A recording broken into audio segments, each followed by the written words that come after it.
the Tekken bike. As you can see, the version 2024 comes with the full TFT dashboard, this one over here. So let's remove this clip over here.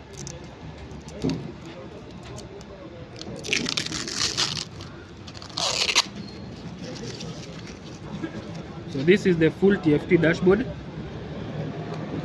So switch on your bike.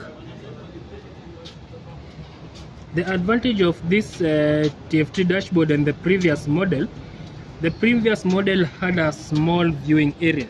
It was just a small one, and it wasn't that bright.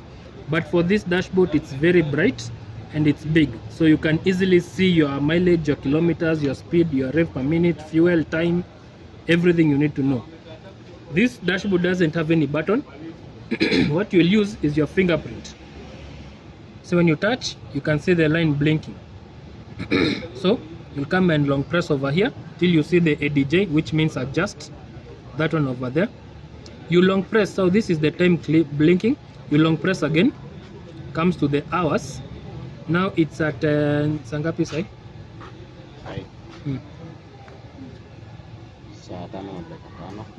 So it's 11 or 5, eh? And then you long press again to the minute hand. You press once until you get to 06.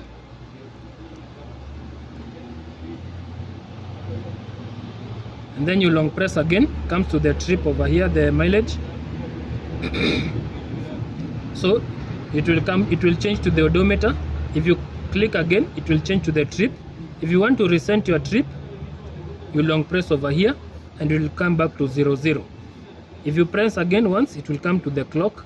Again, if you want to set your time, you just follow the what we did.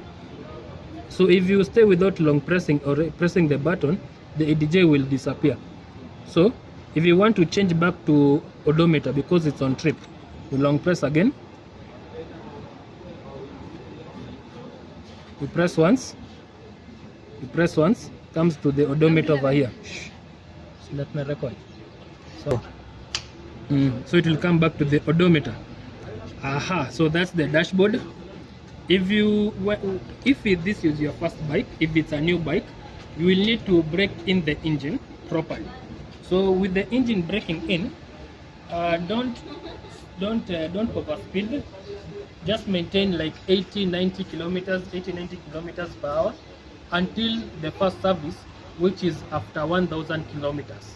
So after 1000 kilometers, you can push it to the maximum limit. But before 1000 kilometers, you have to break in your engine well. The advantage of breaking in your engine, it will give your engine a longer lifespan, and the performance will be at 100%. Again, we have the choke over here. This is the choke. Never ride your bike when the choke is over here. Never ride your bike when the choke is over here, because it will cause overflow, and the bike will not will just remain at 20 kilometers per hour until you fix the overflow issue. So this choke, you will use it only when the engine is cold or when the battery is low.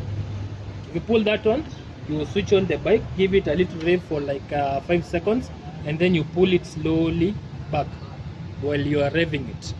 So that's the choke. We have talked about the choke, the dashboard, the boxes. Again, when you come to the brake area, come this way. When you come to this brake area, most people, mostly beginners, they forget and place they ride when their leg is like this. So you will consume more fuel.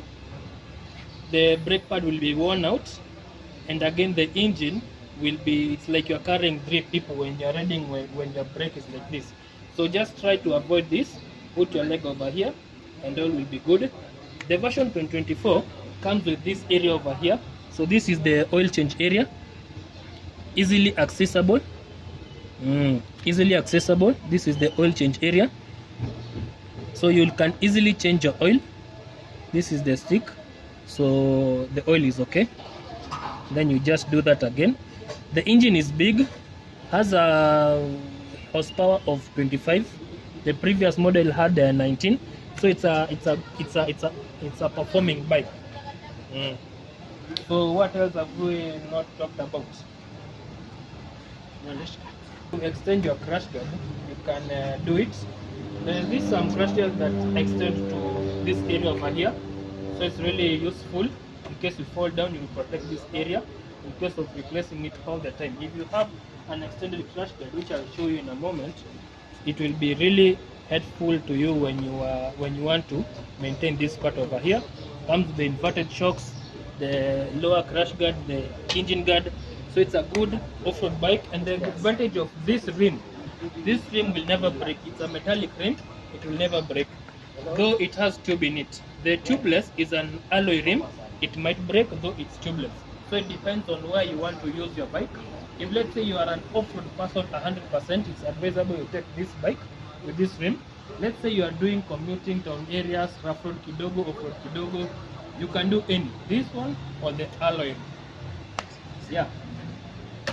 Ni hivyo.